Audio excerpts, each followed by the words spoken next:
Hello friends, welcome to Rich's Kitchen. இன்னைக்கு நம்ம கிச்சன்ல ப்ரோக்கோலி பிரியாணி எப்படி செய்யறதுன்னு பார்க்கலாம். அதுக்கு ஒரு குக்கர்ல 2 டேபிள்ஸ்பூன் நெய், 1 டேபிள்ஸ்பூன் எண்ணெய் ஆட் பண்ணிருக்கேன். எண்ணெய் நல்லா காஞ்சதுக்கு அப்புறமா இதுல ஒரு 2 ஏலக்காய், 3 கிராம்பு, 2 துண்டு பட்டை சேர்த்துக்கலாம். இது நல்லா பொரிஞ்சதுக்கு அப்புறமா இதுல ஒரு 2 பெரிய வெங்காயத்தை கட் பண்ணி வச்சிருக்கேன். கூடவே ஒரு 3 பச்சை மிளகாய் ஆட் பண்ணிட்டு நல்லா கண்ணாடி பதமா ஆகுற வரைக்கும் நம்ம இதை வதக்கி விட்டுக்கலாம். இப்போ வெங்காயம் நல்லா வதங்கட்டும். இது வரைக்கும் நம்ம சேனலை சப்ஸ்கிரைப் பண்ணாமல் பார்த்தீங்க அப்படின்னா சப்ஸ்கிரைப் பண்ணி வச்சுக்கோங்க. கூடவே அந்த பக்கத்தில் இருக்க பெல் ஐக்கானை கிளிக் பண்ணி வச்சுக்கோங்க. வெங்காயம் நல்லா வதங்கிருச்சு. இந்த ஸ்டேஜில் 1 ஸ்பூன் அளவு இஞ்சி பூண்டு பேஸ்ட் ஆட் பண்ணிக்கலாம். இந்த இஞ்சி பூண்டு பேஸ்ட் நம்ம சேர்த்து வதக்கிறப்போ அடி பிடிக்கிற மாதிரி இருக்கும். இது மாதிரி ஆகாமல் இருக்கிறதுக்கு இது கூடவே கொஞ்சமாக உப்பு சேர்த்து வதக்கி விட்டோம் அப்படின்னா நம்மளுக்கு அடி பிடிக்காமல் இருக்கும். அதே மாதிரி இஞ்சி பூண்டு பேஸ்ட் அரைக்கிறப்போ ஒரு 3 சின்ன வெங்காயத்தை கட் பண்ணி சேர்த்துக்கோங்க. ஃப்ளேவர் ரொம்ப நல்லாயிருக்கும். பார்த்திங்கன்னா அடி பிடிக்காமல் வதங்குது. எல்லாம் நல்லா வதங்கினதுக்கப்புறமா இதில் ஒரு கைப்பிடி அளவு புதினா கொத்தமல்லி ஆட் பண்ணிக்கலாம். இது நல்லா வதங்கட்டும். இப்போ எல்லாம் நல்லா வதங்கினதுக்கப்புறமா இதில் ஒரு 3 தக்காளியை நல்லா பொடிப்பொடியாக கட் பண்ணி வச்சுருக்கேன். ஆட் பண்ணிவிட்டு இதையும் நல்லா வதக்கி விட்டுக்கலாம். இப்போ தக்காளி நல்லா வதங்கி எண்ணெய் பிரிஞ்சு வரணும். அந்த ஸ்டேஜ் வரைக்கும் நம்ம இதை வதக்கி விட்டுக்கலாம். ஆல்ரெடி நம்ம சேனலில் நிறைய பிரியாணி ரெசிபிஸ் அப்லோட் பண்ணியிருக்கோம். வேணுங்கிறவங்களுக்கு கீழே டிஸ்கிரிப்ஷன் பாக்ஸில் லிங்க் தரேன், செக் பண்ணிக்கோங்க.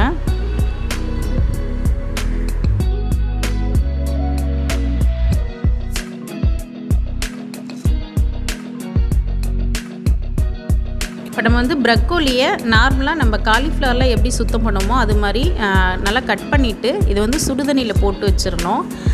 கூடவே ஒரு பிஞ்ச் அளவு நம்ம சர்க்கரை சேர்த்து இதை ஊற வச்சு எடுத்தோம் அப்படின்னா நம்மளுக்கு அந்த க்ரீன் கலர் மாறாமல் இருக்கும். அதனால் இது கூட கொஞ்சமாக சர்க்கரை சேர்த்து இது பண்ணிக்கோங்க. இப்போ வெங்காயம், தக்காளி எல்லாம் நல்லா வதங்கினதுக்கப்புறமா இதில் கொஞ்சமாக கேரட், உருளைக்கிழங்கு, பீன்ஸ் கட் பண்ணி வச்சுருக்கேன். அதையும் ஆட் பண்ணிவிட்டு இது கூடவே நம்ம சுடுதண்ணியில் ஊற வச்சு எடுத்த ப்ரோக்கோலியை ஆட் பண்ணிக்கலாம். ஆட் பண்ணிவிட்டு இது எல்லாத்தையும் நல்லா வதக்கி விட்டுக்கலாம். காய் நம்ம இஷ்டம்தான், வேணும்னா ஆட் பண்ணிக்கலாம், இல்லைனா ஸ்கிப் பண்ணிக்கலாம்.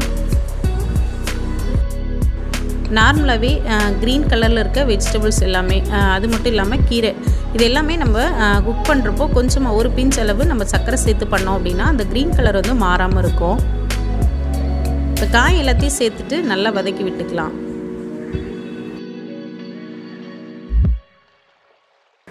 இப்போ காயெல்லாம் நல்லா வதங்கினதுக்கப்புறமா உங்களோட காரத்துக்கு ஏற்ற மாதிரி நீங்கள் மிளகாத்தூள் சேர்த்துக்கோங்க. நான் 1 ஸ்பூன் அளவு மிளகாத்தூள் சேர்த்துக்கிறேன். கூடவே 1.5 ஸ்பூன் அளவு தனியாத்தூள், அதாவது கொத்தமல்லி தூள் சேர்த்துக்கிறேன். இது கூடவே ஒரு 3/4 ஸ்பூன் அளவுக்கு கரம் மசாலா இல்லைனா பிரியாணி மசாலா ஆட் பண்ணிக்கலாம். ஆட் பண்ணிவிட்டு இந்த மசாலாவோட பச்சை ஸ்மெல் போகிற வரைக்கும் நல்லா வதக்கி விட்டுக்கலாம். இதில் ஒரு பிஞ்ச் அளவு மஞ்சத்தூள் சேர்த்துக்கோங்க. நான் சேர்க்க மறந்துட்டேன். இப்போ எல்லாத்தையும் சேர்த்துட்டு நல்லா வதக்கி விட்டுக்கலாம்.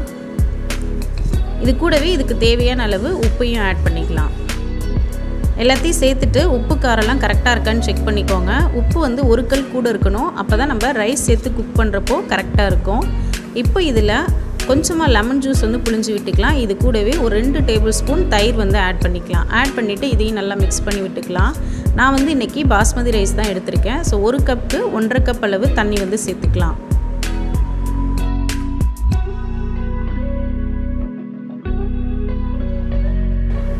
இப்போ தண்ணி ஆட் பண்ணிவிட்டு தண்ணி நல்லா கொதிக்க விட்டுடலாம். நீங்கள் பாஸ்மதி ரைஸை ஒரு 15 மினிட்ஸ் ஊற வச்சு எடுத்துக்கோங்க.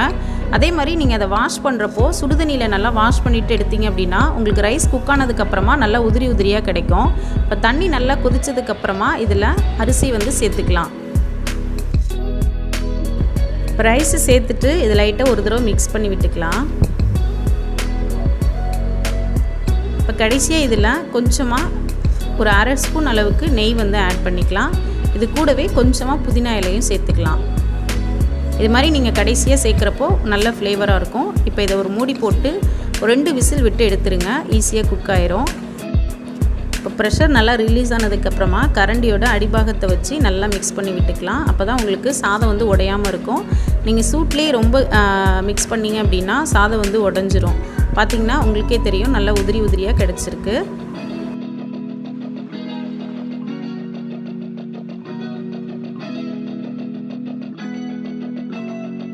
அவ்வளோதான், ப்ரோக்கோலி பிரியாணி ரொம்பவே சூப்பராக ரெடி ஆகிடுச்சு. இதுக்கு நம்ம தயிர் பச்சடி வச்சு சர்வ் பண்ணோம் அப்படின்னா ரொம்பவே சூப்பராக இருக்கும்.